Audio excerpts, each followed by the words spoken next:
Good evening on this New Year's Eve, 1998. We're here in New York and to the west with the time zones across the country. Americans will gather tonight to say farewell to another eventful year. It is already 1999 in Australia, where they ushered in the new year with fireworks.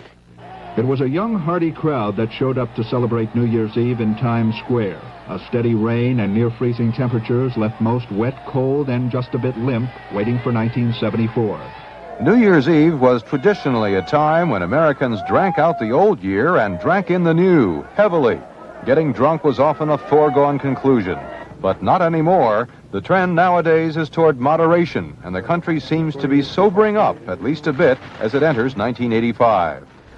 While it has been billed the party of the century, the real millennium pessimists out there will tell you that come midnight, December 31st, the power will go out, planes will fall out of the sky, cash machines will freeze up, and life in general will be brought to a screeching halt.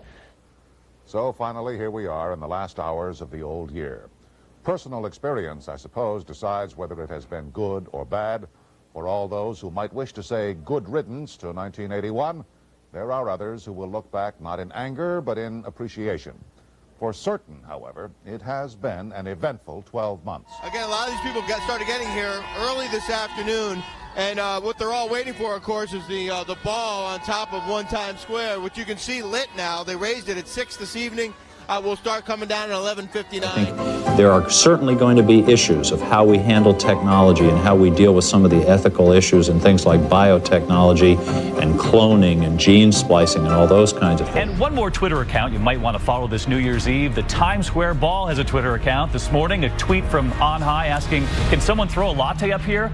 Later complaining about rehearsals. Seriously, 100+ years? I got this. And is it midnight yet? Thousands are following the giant crystal ball on Twitter already.